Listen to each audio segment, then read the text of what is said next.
India में मुखर्जी नगर में आकर कहीं पर भी किसी भी टीचर से पढ़ लीजिए और एक बार मेरी क्लासेज आप करके देखिए, आपको अंतर स्पष्ट हो जाएगा। और जब तक आपका सिलेक्शन नहीं होगा तब तक इसमें मैं हमेशा टेस्ट सीरीज के द्वारा आपका मतलब सिलेबस को कंप्लीट करा दिया गया रहेगा और टेस्ट सीरीज के द्वारा हमेशा आपका सुधार कराने में मैं काम करते रहूंगा। इसमें भी अगर आप एक साल के कोर्स को लेते हैं तो कितना रहेगा, एक साल का 24,750 रुपए। कल की क्लास में द्वारा एलन बरो तक कंप्लीट किया गया था ना, एलन बरो तक 42 से लेकर 44 तक। एक बार आपको बताइएगा क्या एलन बरो तक हम लोग कंप्लीट कर लिया था हम लोग?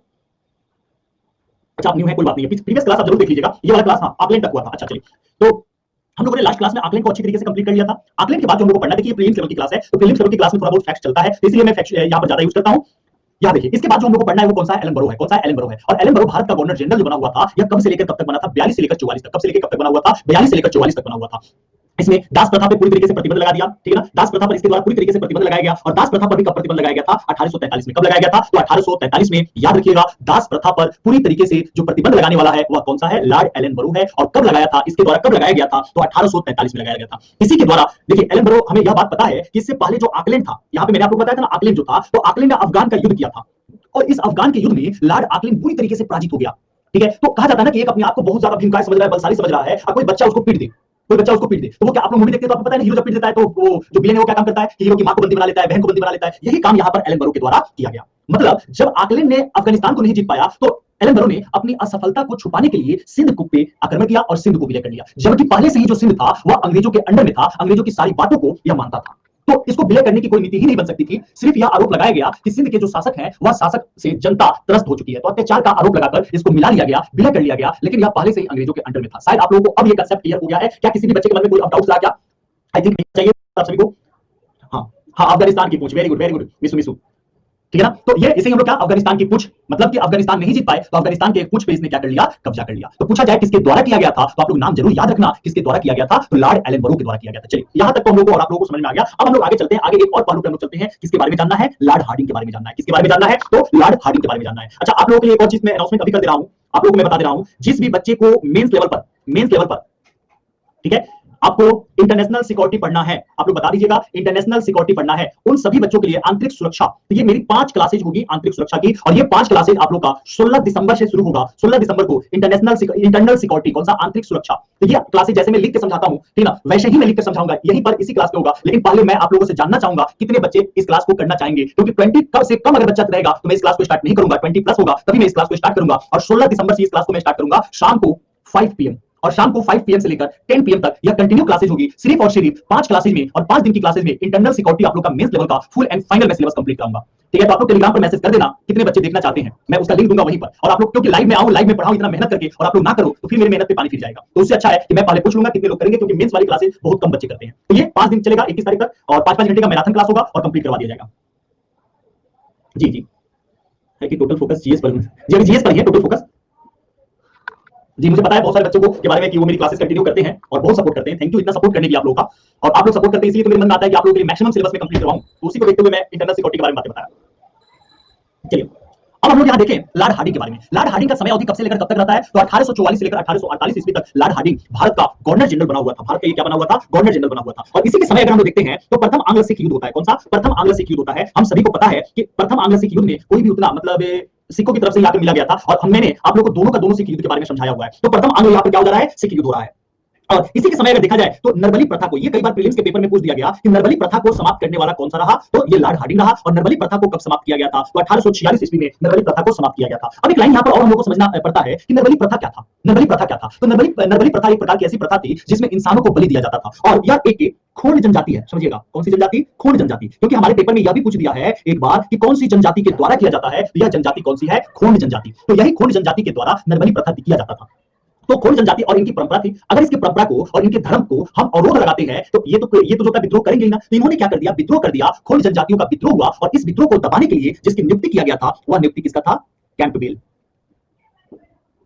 यह कैसी जनशक्ति है सर, जनजाति है ये, ठीक है ना। किसकी नियुक्ति किया गया था, कैंपबेल की नियुक्ति किया गया था। ये टोटल नरबली प्रथा की, ये हमारे लॉर्ड हार्डिंग के समय यही 2 चीजों के बारे में हम लोग को जानना है। फिर अगर हम लोग आते हैं आगे, तो अब हम लोग को यहां पर पढ़ना है लॉर्ड डलहौजी को। सबसे महत्वपूर्ण, सबसे मेन पॉइंट्स में से एक लॉर्ड डलहौजी। अगर हम लोग लॉर्ड डलहौजी को देखें तो इन्हीं के समय में 1800, इन्हीं के समय में पंजाब का विलय किया गया। पंजाब का विलय 1849 में नहीं हुआ था, 1852 में पूरी तरीके से अंग्रेजी राज्य में मिला दिया गया था।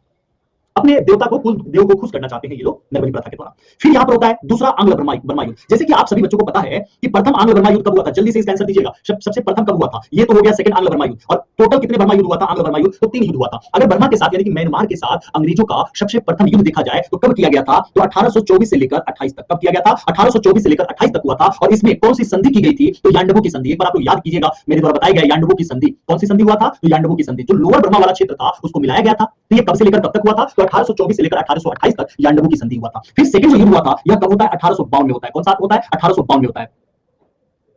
रुचि वो तो सिकंदर के बारे में तो प्राचीन भारत के इतिहास है ना ठीक है, प्राचीन भारत के इतिहास है वो। प्राचीन भारत के इतिहास की क्लासेज हम लोग की डेली शाम में 5 PM पे चल रही है, तो वहां प्राचीन भारत के इतिहास की क्लासेज आप लोग देखिए जी।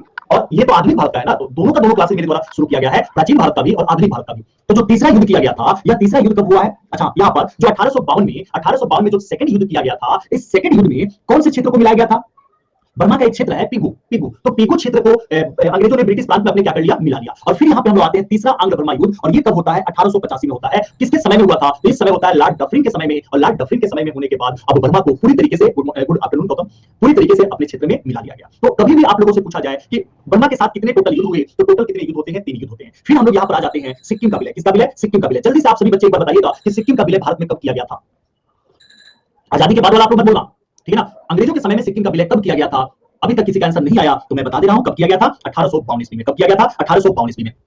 तो 1852 ईस्वी में सिक्किम का यहां पर क्या कर दिया गया, विलय कर दिया गया। फिर इसके द्वारा देखा जाए तो सैन्य सुधार किया गया, सैनिकों की में जो सुधार करने का भी कार्य किया गया। और ग्रीष्मकालीन राजधानी किसको बना दिया गया, शिमला को, ठीक है ना। किसको बनाया गया था, शिमला को बनाया गया था। रेलवे लाइन बिछाने का भी कार्यक्रम इसी के समय में क्या है, शुरुआत होता है रेलवे लाइन बिछाने का। और रेलवे लाइन बिछाने का कार्यक्रम इसके द्वारा कब शुरुआत हो रहा है। अच्छा, अगर मैं सैन्य सुधार के बारे में बताऊं कि सैन्य सुधार में क्या हुआ, तो 2 पॉइंट्स आप लोग याद रखिएगा सैन्य सुधार में, कि जो तोप खाने का, ठीक है, तो जो तोप खाने का कार्यालय था,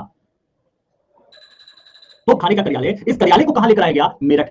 कहां पर कर दिया गया, मेरठ में। समझिए, सैन्य सुधार में जो तोप खाने का, जो तोप खाने का कार्यालय था, तो तोप खाने के कार्यालय को कहां लेकर आया गया, मेरठ लेकर आया गया। जबकि पहले कहां पर था, तो पहले कलकत्ता था। तो तोप खाने के कार्यालय को मेरठ, कलकत्ता से मेरठ लाकर स्थापित करने वाला कौन सा रहा, तो लॉर्ड डलहौजी। जब मैं इस पर एमसीक्यू का प्रैक्टिस कराऊंगा तो आप लोगों को ये सारी चीजें अगर एक बार याद होगी रहेगा तो आप लोगों को पता चल जाएगा कि हाँ, ऑप्शन आने के साथ किस तरीके से आप टिक मार सकते हैं। इसलिए एक दो बार आप देखते रहिएगा। दूसरा, सेना के मुख्यालय को भी कहां पे कर दिया गया, ये भी पेपर में आ चुका है। सेना का मुख्य कार्यालय कहां किया गया, मुख्य कार्यालय, तो सेना का मुख्य कार्यालय कहां पे कर दिया गया था, ये कर दिया गया था शिमला में। ये 2 लाइन में ये 2 चीजें किया गया लॉर्ड डलहौजी के द्वारा, और इसे कहा जाता है लॉर्ड डलहौजी के द्वारा सैनिकों में क्या किया गया, सुधार किया गया। और ग्रीष्मकालीन राजधानी कहां बना दिया गया, शिमला को बना दिया गया था।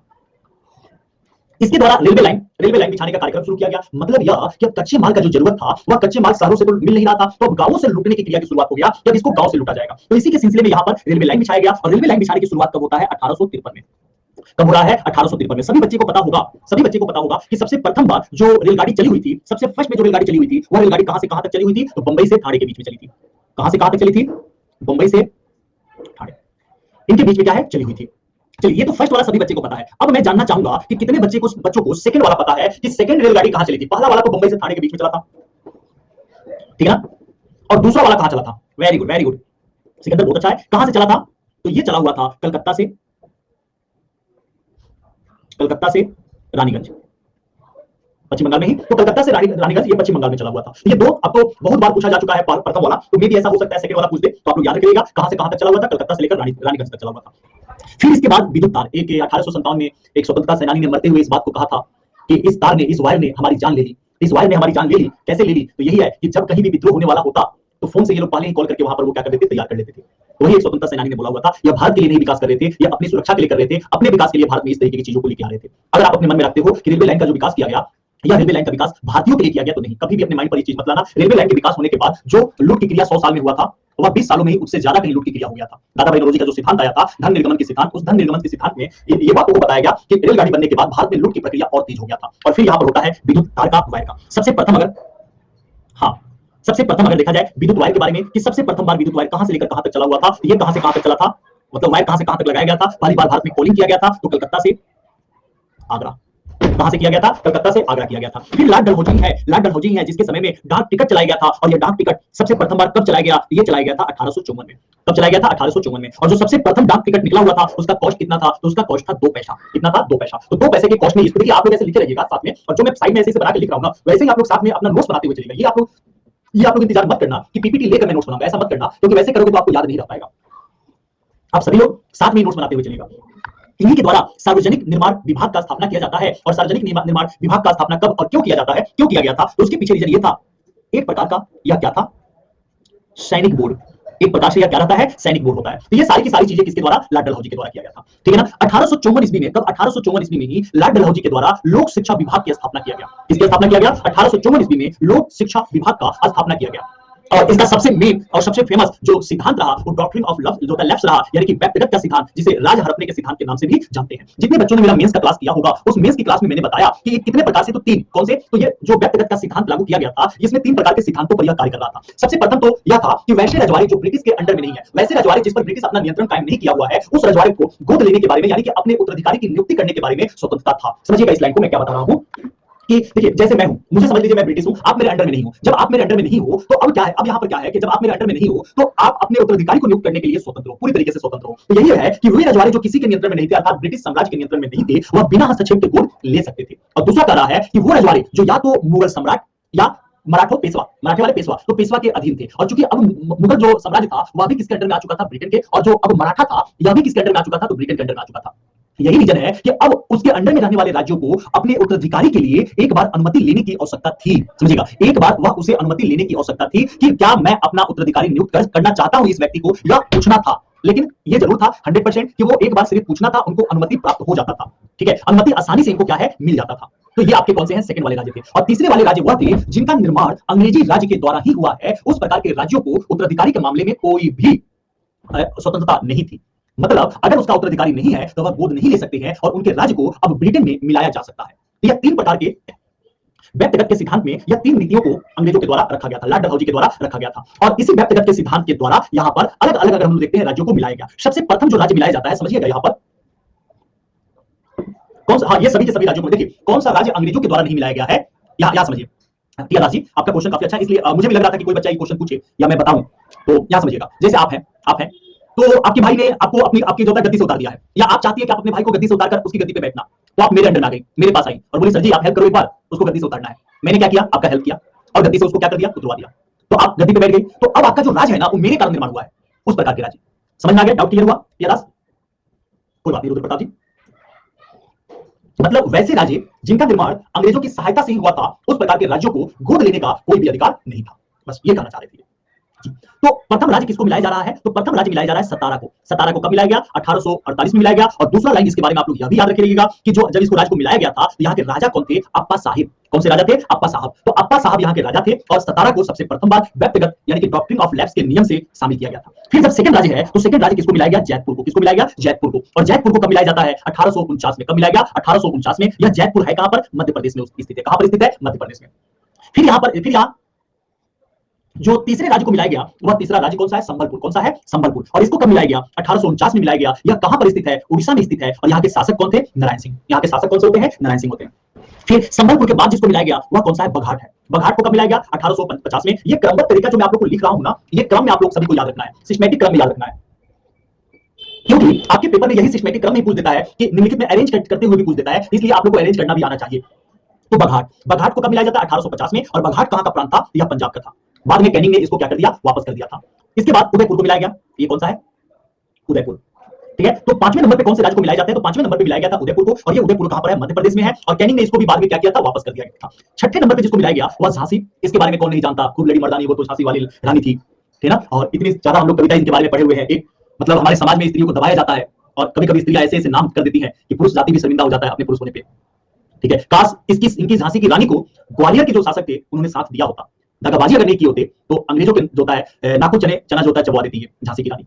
फिर हम आते हैं सातवें नंबर पे, और सातवें नंबर पे कौन सा राज्य है, तो नागपुर। और यहाँ के शासक रघुजी द्वितीय थे। तो ये नागपुर। इस प्रकार नागपुर के बाद भी अगर आपसे पूछा जाए तो किसको मिला लिया गया, अवध। इसके बारे में मैंने बताया ना, शासन का रूप लगाकर अवध। और ये भी पूछा जाता है इसको कब मिलाया गया, 1856 में मिलाया गया। याद रखना, अवध को कब मिलाया गया, तो अवध को मिलाया गया था,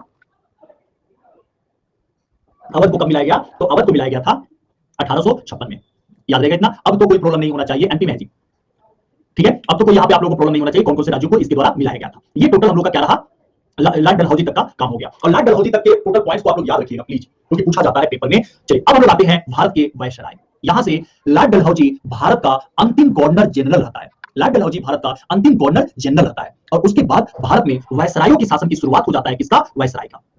तो वायसराय में कौन कौन से हैं? लॉर्ड कैनिंग, एल्गिन, नेपियर, ये आपके कार्यवाहक बन के आए हुए थे, William Denison, John Lawrence, Lord Mayo, John Strachey, ठीक है ना, नेपियर फिर से बने हुए हैं, नाथब्रुक है। इस प्रकार से हम लोग देखते हैं ना वायसराय बहुत है, एक एक करके हम लोग सभी के बारे में पढ़ेंगे। ये सभी के सभी क्या है? वायसराय है।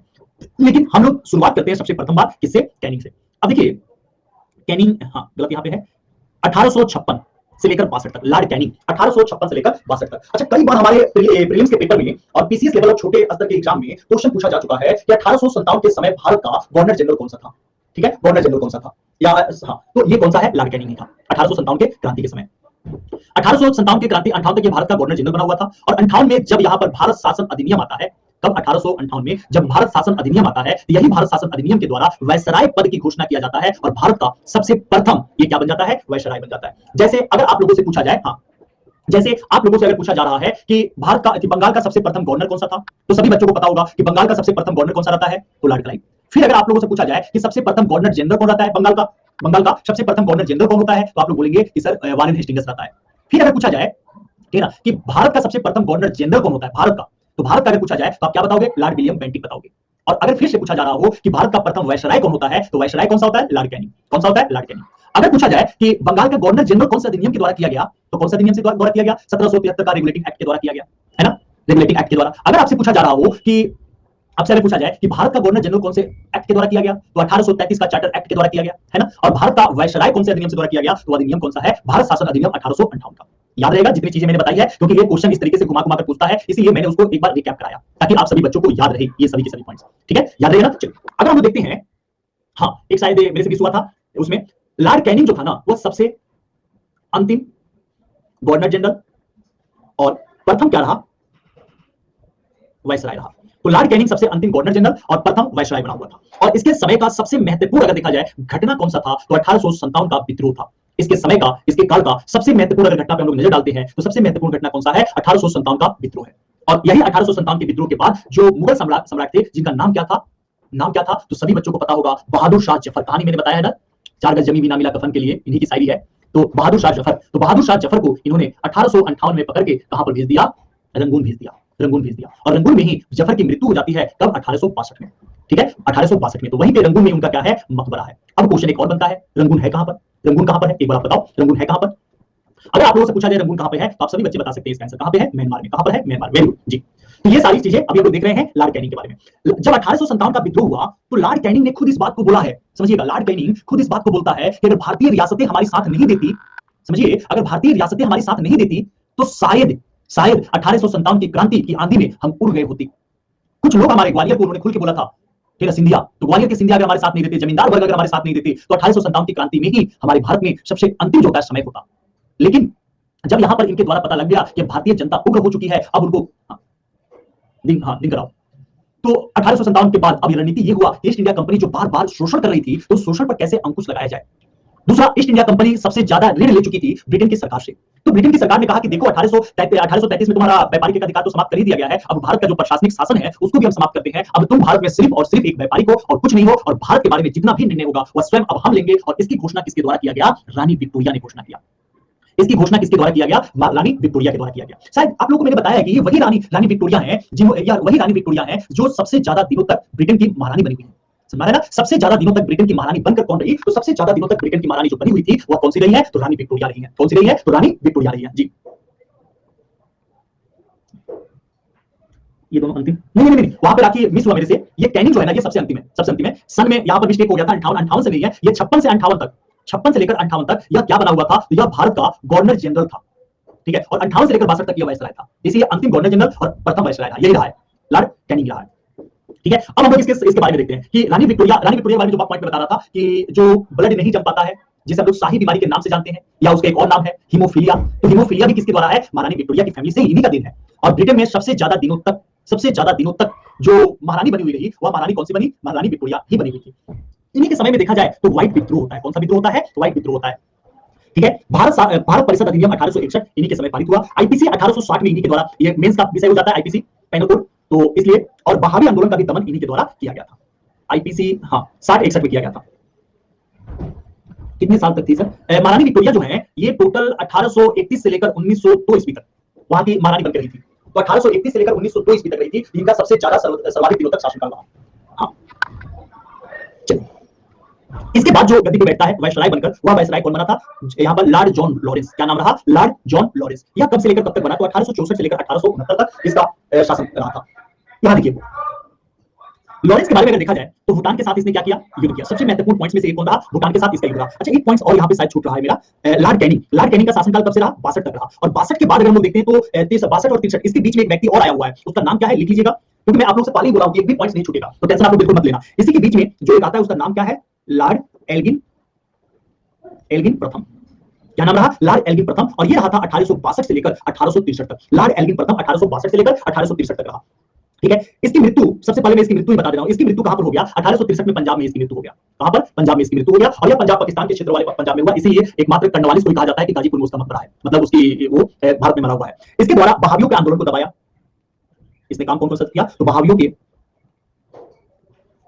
आंदोलन को दबाने का कार्य किया। ठीक है। और सर्वोच्च, और तीसरा नंबर पॉइंट लिख लेना, सर्वोच्च एवं सदन न्यायालय को उच्च न्यायालयों के साथ शामिल किया। ये इसका एल्गिन का क्या रहा? कार्य रहा। बस इतना ही इसके बारे में जो है कार्यों को हम लोग को जानना है। फिर इसके बाद गद्दी पे कौन बैठता है? वायसराय बनके कौन आता है? तो जॉन लॉरेंस आता है। क्या नाम है? John Lawrence. नाम याद रखिएगा, कैनिंग, कैनिंग के बाद एल्गिन प्रथम, एल्गिन प्रथम के बाद आपका कौन सा आ जाता है? जॉन लॉरेंस आ जाता है। कौन सा आता है? जॉन लॉरेंस आता है। और जॉन लॉरेंस के लिए सबसे महत्वपूर्ण पॉइंट एक है, और वो पॉइंट कौन सा है? कि भूटान के साथ इसने युद्ध किया था। और दूसरा, कलकत्ता, मुंबई में हाई कोर्ट, उच्च न्यायालयों की स्थापना किया। और आपका 65 में मद्रास में भी इसने हाई कोर्ट का स्थापना किया। बस ये इसका क्या है? जॉन लॉरेंस का मेन है। अब लॉर्ड मेयो, ठीक है, ये सबसे मेन, और किस लिए मेन है? तो शायद आप सभी बच्चों को पता होगा कि जनगणना आया हुआ है क्वेश्चन कई बार, कि जनगणना की शुरुआत तो लॉर्ड मेयो के काल में किया गया था ना, इसलिए लॉर्ड मेयो यहां पर फेमस है। देखिए सबसे प्रथम देखा जाए ना तो भारत के लिए कृषि विभाग की स्थापना किया। समझिएगा, एक कृषि और वाणिज्य विभाग का इसके लिए स्थापना किया, करवाया, ताकि एग्रीकल्चर की उत्पादकता को किस प्रकार से बढ़ाया जा सके, इस पर इसने खास तरीके से ध्यान दिया था। और यही रीजन है कि आजकल अगर आप लोग देखते हैं कि सेंट्रल जो सर्वे ऑर्गेनाइजेशन है सीएसओ, तो सीएसओ का रूप इसने जो यहाँ पर दिया था, भारतीय सांख्यिकी सर्वेक्षण की स्थापना किया। इसने कौन सा काम किया? भारतीय सांख्यिकी सर्वेक्षण की इसके द्वारा स्थापना कराया गया था। और यह स्थापना कब कराया गया? 1871 में। कब किया गया था? 1871 में किया गया था। और 1872 में, कब? 1872 में कृषि और वाणिज्य विभाग का इसके द्वारा स्थापना किया गया। अर्थात हम स्पष्ट शब्दों में एक बात यहां पर चर्चा कर सकते हैं कि एग्रीकल्चर को लेकर ये काफी सीरियस था, और एग्रीकल्चर के लिए इसने सोचने का काम किया, और एग्रीकल्चर में इसने डिपार्टमेंट की भी स्थापना करना शुरू किया। दूसरा, इसके द्वारा देखा जाए तो राज्य रेलवे के निर्माण पर भी कार्य कराया गया, कि अलग अलग राज्यों में किस प्रकार से कनेक्शन बढ़ सके, इसके लिए हर राज्य को सेंट्रल से, यानी कि दिल्ली से जोड़ने का इसके द्वारा कार्य की शुरुआत कर दिया गया यहाँ पे। और 1800, हाँ यहाँ कुछ पॉइंट्स है जिसके बारे में लिख दे रहा हूं। 1872 में आप लोग साथ में लिख लेना। 1872 में पंजाब में कौन सा विद्रोह हुआ था? उस समय पंजाब में कुका विद्रोह हुआ था। कौन सा विद्रोह हुआ था? मैं विद्रोह का अलग क्लास लूंगा एक एक करके। तो कुका विद्रोह हुआ था, तो उस कुका विद्रोह को भी दबाने में मुख्यतः इसने क्या किया? भारतीयों का जो था कुका विद्रोह को इसने दबाया। और कब हुआ था यह विद्रोह? 1872 में हुआ था। 1872 में लॉर्ड मेयो के द्वारा अगर देखा जाए, 1872 में लॉर्ड मेयो के द्वारा अगर देखा जाए तो राजकुमारों के अध्ययन के लिए इसने क्या किया था? मेयो कॉलेज की स्थापना किया था। किसकी स्थापना किया था? तो मेयो कॉलेज की स्थापना किया था 1872 में। और यह जो मेयो कॉलेज की स्थापना किया गया था, या इसने जो किया था, वह किसके अध्ययन के लिए किया था? राजकुमारों की। तो राजकुमारों की अध्ययन के लिए, तो राजकुमारों के अध्ययन के लिए इसके द्वारा मेयो कॉलेज की स्थापना किया गया। अब एक और क्वेश्चन यहां मेयो कॉलेज से बन सकता है बाय द वे, कि जो मेयो कॉलेज की स्थापना किया गया था राजकुमारों के अध्ययन के लिए, यह स्थापना कहां पर किया गया था? यह स्थापना किया गया था अजमेर में। कहां पर किया गया था? अजमेर में। तो अजमेर में मेयो कॉलेज राजकुमारों के अध्ययन के लिए खुलवाया था। कब? 1872 ईस्वी में किया था। इसी के समय अगर देखा जाए तो बंबई प्लस मद्रास, ये भारतीयों के भी जो राजकुमार थे ना, जो ब्रिटिश के साथ मिले हुए थे, मतलब शारीरिक रूप से भारतीय थे, मानसिक रूप से जो ब्रिटिश थे, उनके लिए भी था। तो मद्रास, इन दोनों प्लेसेस पर देखा जाए तो नमक्कर को इसके द्वारा क्या कर दिया गया? बढ़ा दिया गया। नमक्कर को बढ़ा दिया गया था। और इसी के द्वारा सबसे मेन, सबसे इंपोर्टेंट में लास्ट में लिखवा रहा हूं कि 1871 में जनगणना के कार्य को आरंभ किया गया, क्योंकि ये तो सभी बच्चों को पता होगा, जनगणना का कार्य इसी के द्वारा आरंभ किया गया। तो जनगणना का कार्य इसके द्वारा क्या किया गया? आरंभ किया गया था। ये टोटल पॉइंट्स किसका हो गया? लॉर्ड मेयो का हो गया। किसका हो गया? लॉर्ड मेयो का हो गया। 1872 ईस्वी में अंडमान में पोर्ट ब्लेयर में, कहां पर? तो अंडमान के पोर्ट ब्लेयर में या गया हुआ था घूमने के लिए, वहीं पर इसकी क्या हो गई? हत्या हो गई। तो अंडमान के पोर्ट ब्लेयर में इसकी क्या कर दी गई? हत्या कर दी गई। और लॉर्ड मेयो यहां से समाप्त हो गया। अब फिर अगर हम देखते हैं, ठीक है, लॉर्ड मेयो 1869 से लेकर कितना? 72 तक रहता है। और अब अगर देखा जाए तो एक और है, इसके बाद कोई उतना ज्यादा इंपोर्टेंस नहीं था, इसलिए मैं लिख के समझा दे रहा हूं। उसका नाम क्या है? लॉर्ड नाथ ब्रुक। ठीक है, इसका यह भारत का वायसराय कब से लेकर कब तक बना हुआ था? 1872 से लेकर 1876 तक यह भारत का वायसराय बन के रहा। कब से लेकर कब तक बना हुआ था? तो 1872 से लेकर 1876 तक बना हुआ था। और इसके समय में बस एक ही पॉइंट आप सभी लोगों को जानना है कि 1874 में बिहार में बिहार में अकाल पड़ा था। बस यही इसके इसके काल का एक महत्वपूर्ण पॉइंट हम कह सकते हैं कि 1874 में बिहार में क्या पड़ा हुआ था, अकाल पड़ा था। इसके बाद अगर देखा जाए तो गद्दी पे यानी कि गद्दी कह सकते हैं, वायसराय के पद पे कौन बैठता है, लॉर्ड रिक्टन। क्या नाम है इसका, लॉर्ड रिक्टन। ठीक है, अब लॉर्ड रिक्टन के बारे में देखा जाए तो यह लिखने का यानी कि साहित्य लिखा करता था, किताबों को लिखने का बहुत ज्यादा शौकीन था, यह किताबें लिखने का। ठीक है, ये क्या था, किताबें लिखने का बहुत ज्यादा शौकीन था और यही रीजन है वो आधुनिक भारत का सबसे प्रथम अकाल 1770 है। राखी जी, वो आधुनिक भारत का सबसे प्रथम अकाल है। ठीक है, अब यहाँ हम लोग लिटन के बारे में देखें तो लिटन को, इसके बारे में आप लोग को अच्छे तरीके से पढ़ना है। लिटन को अगर देखा जाए तो साहित्य जगत में यानी कि यह जो किताबें लिखा करता था, तो किताबें लिखने के कारण साहित्य जगत में इसको किस नाम से जाना जाता था, तो इसका एक और नाम था, वह नाम कौन सा है, ओवल मेरिडिए। समझिएगा, अगर आप सभी से पूछा जाए कि ओवल मेरिडिए के नाम से किसको पुकारा जाता था या ओवल मेरिडिए किसको कहा जाता था, तो ओवल मेरिडिए किसको बोला जाता था, तो लॉर्ड लिटन को बोला जाता था। याद रहेगा इतना। और साहित्य में जो ये अपना नाम लिखा करता था, ओवल मेरिडिए के नाम से ही यह लिखा करता था। इसी के समय अगर हम लोग देखते हैं तो 1876 से लेकर 1878 में, 1876 से लेकर 1878 में मद्रास, बंबई, मैसूर, हैदराबाद, मध्य भारत प्लस पंजाब। समझ लेना इस लाइन को, आपको आपका बहुत कंसेप्ट क्लियर हो जाएगा। आप देखिए मद्रास में, यहाँ पर मद्रास में, बंबई में, मैसूर में, हैदराबाद में, मध्य भारत में, पंजाब में, ऐसे ऐसे क्षेत्रों में भयंकर अकाल पड़ा हुआ था। इन सभी क्षेत्रों में क्या हुआ था, अकाल पड़ा है। और यह अकाल की तरफ ध्यान नहीं देकर यह काम क्या कर रहा है, महारानी विक्टोरिया को, ठीक है ना, भारत की महारानी के किताब से नवाज रहा है। देखिए मतलब भारत में अकाल पड़ा है और ये यहाँ पर अकाल की तरफ ध्यान नहीं देकर यह प्रथम दिल्ली दरबार लगाता है। कब लगाता है, प्रथम दिल्ली दरबार। तो यह प्रथम दिल्ली दरबार लगाता है। और यह प्रथम दिल्ली दरबार कब लगाया गया था, तो 1 जनवरी 1877 को। तो 1 जनवरी 1877 को इसके द्वारा प्रथम दिल्ली दरबार लगाया जाता है। और दिल्ली दरबार लगाने के बाद महारानी विक्टोरिया को भारत की महारानी की किताब से नवाजा जा रहा है। वहीं पर दूसरी तरफ हम लोग देख रहे हैं आधी भारत अकाल से पीड़ित है। यह कहानी बार बार भारत में दोहराया गया है, क्योंकि ये भारत के विकास करने तो आए नहीं थे, ये भारत को लूटने आए थे। भारत के लोगों के दुख से, दर्द से, इनको किसी से भी चीज से मतलब नहीं था, बस पैसे से मतलब था। आपको इस बात को भी जानकर आश्चर्य होगा, अच्छा उसको मैं बाद में बता दूंगा, ठीक है ना। वो 1940 के गांधी जी की कहानी है, तो उसमें हम लोग आएंगे तो गांधी वाला कहानी को देखेंगे। ठीक है, इसी के द्वारा अगर देखा जाए तो जब यह अकाल पड़ा हुआ था, तो जब डिमांड ज्यादा होने लगा, यानी कि लोगों के द्वारा आवाज जब ज्यादा उठाया जाने लगा, तो आवाज उठाने के कारण 1878 में, ठीक है ना, 1878 में यहां पर रिचर्ड एस्टेचो, क्या नाम है, इन्हीं की अध्यक्षता में अकाल आयोग की नियुक्ति किया गया। अकाल आयोग की नियुक्ति, और एक यहीं पर अकाल कोष बनाने का इसने जो था रिचर्ड एस्टेचो ने यहां पर अकाल कोष बनाने की सलाह दी। इसके द्वारा अकाल कोष बनाने की सलाह दिया गया था। ठीक है, ये टोटल 1878 में अगर हम लोग देखते हैं, 1878 में अगर हम लोग नजर डालते हैं तो हम लोग यह पाते हैं कि वर्नाकुलर प्रेस एक्ट इसने लागू किया था। और वर्नाकुलर प्रेस एक्ट का मतलब क्या था, तो भारतीय भाषा में, क्योंकि किताबें जो अगर देखा जाए न्यूज़पेपर जो है यह क्रांति भारत में ला रही थी, तो लोग भारतीय भाषा को ही तो पढ़ सकते थे ना। इंग्लिश अगर पढ़ा हुआ है तो उसके मानसिक रूप से वो ब्रिटिश का गुलाम हो चुका है। तो ज्यादा क्रांतिकारी प्रसार किसमें होगा, आम भाषा में हो सकता है। और पेपर जो आम भाषा में छापी जा रही है यही कहीं ना कहीं विद्रोह का कारण बन रही थी। इसके द्वारा वर्नाकुलर प्रेस एक्ट को लागू किया गया। और वर्नाकुलर प्रेस एक्ट में यह कहा गया कि भारतीय भाषा में समाचार को क्या कर दिया गया, भारतीय भाषा में समाचार को बंद कर दिया गया।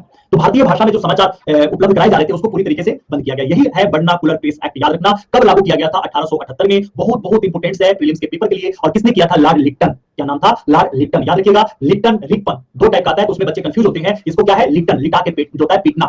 ठीक है, तो ये लिटन। फिर इसके बाद 1878 में ही शस्त्र अधिनियम पारित किया गया। 1878 में शस्त्र अधिनियम पारित किया गया। और इस शस्त्र अधिनियम में यह रहा कि बिना लाइसेंस का, किसका, तो बिना लाइसेंस का आप शस्त्र रखना क्या था, अपराध था। यानी कि बिना लाइसेंस के शस्त्र को रखना क्या था, अपराध की श्रेणी में इसको रख दिया गया। ठीक है, यही वो समय है जब सेकंड अफगान युद्ध होता है। लेकिन इस सेकंड अफगान युद्ध में यह क्या है, जीत जाता है। अच्छा, एक चीज और, भारत की महारानी घोषित किया गया था महारानी विक्टोरिया को। लेकिन महारानी विक्टोरिया को एक उपाधि भी दिया गया था। इसी समय उपाधि दिया गया था। ठीक है, कौन सा उपाधि दिया गया था, एक बार बताइए तो आप लोग, उपाधि कौन सा दिया गया था, बताइए जल्दी। अभी तक नहीं बताया आप लोग, जबकि सबको पता है, केसर ए हिंद। मुझे नहीं पता कि आप लोगों को ये चीज ना पता हो, पता सभी को है। बस जरूरत क्या होता है, आप लोग कभी कभी भटक जाते हैं, भूल जाते हैं, तो वही यहाँ पर क्लास में आप लोग को याद दिलाना है। तो केसर ए हिंद की इसको उपाधि दिया गया था। और 78 में पहली बार अकाल आयोग की नियुक्ति किया गया था। ये कहानी तो मैंने बता दिया था। किसके अध्यक्षता में किया गया था, रिसर्च एस्टेचो के अध्यक्षता में किया गया था। और अकाल कोष बनाने की इसने क्या दिया था, सलाह दिया था।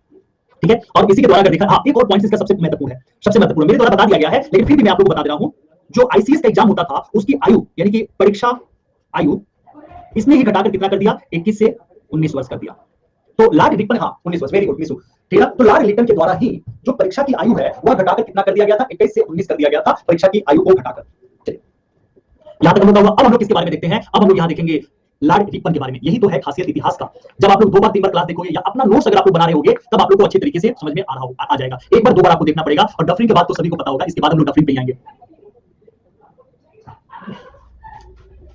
पूजा में समझ नहीं, इसने जो पहले परीक्षा की आयु 21 वर्ष थी ना उसको घटाकर 19 किया गया, और आगे हम लोग कहानी देखेंगे ना कि फिर 21 वर्ष कैसे हो गया है उसको हम लोग देखेंगे। पूजा याद रखिए रिपन का, रिपन के बारे में अगर देखा जाए ना, मैं यहाँ पर शाही में लिखते जा रहा हूं, उसको आप लोग नोट्स में लिखते चलिएगा। तो लॉर्ड रिपन भारत का सर्वाधिक लोकप्रिय रहा है, सबसे ज्यादा अगर देखा जाए तो भारत का, दिखाई तो दे रहा है ना, भारत का सर्वाधिक लोकप्रिय, यह भी आपके पेपर में पूछा जा चुका है कि भारत का सर्वाधिक लोकप्रिय वायसराय कौन सा रहा। तो भारत का सबसे ज्यादा लोकप्रिय जो वायसराय रहा है वह कौन सा रहा है, लॉर्ड रिपन। कौन सा रहा है, लॉर्ड रिपन। इसने अपनी एक बात कही है, समझिए, इसने अपने बारे में एक बात कहा था कि मेरा मूल्यांकन मेरे कार्यों से करना, मेरे शब्दों से नहीं। और यही बात मैं भी आप लोगों से कहना चाहूंगा कि मेरा मूल्यांकन मेरे क्लास से करना, ठीक है, मेरे अब्सेंट होने से नहीं। आप देखो डेली, अभी आज भी अगर मैं क्लास लूंगा तो 4-5 घंटा तो मैं आप लोगों को दूंगा ही ना, पढ़ाऊंगा ही ना 4-5 घंटा कंटिन्यू।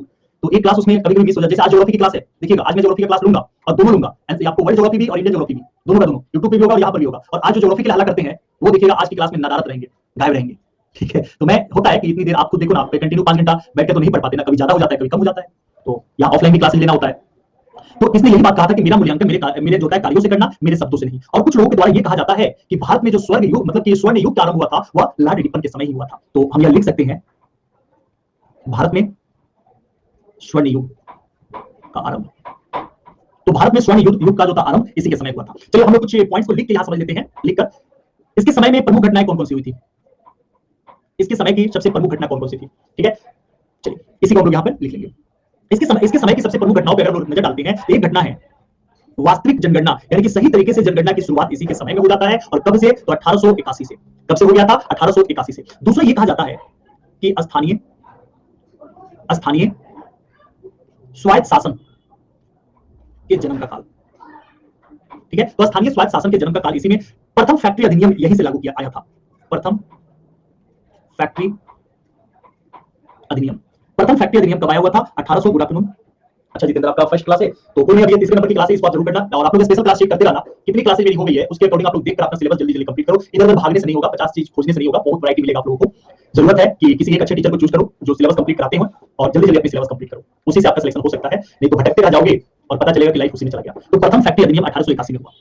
देखिए फैक्ट्री अधिनियम का मतलब यहाँ पर यह हुआ कि फैक्ट्री में आपको कितनी देर काम करना है या यहाँ पर बांध दिया गया, ठीक है। पहले क्या था कि अनलिमिटेड काम कराया, 14 घंटे 20 घंटे लगा हुआ लेबर काम कर रहे हैं, तो दासों की तरह काम कराया जाता था। यहाँ पर निश्चित हो गया कि देखो 10 घंटा और 12 घंटा ये मैक्सिमम आपको काम करना है, इतना देर करवाना है।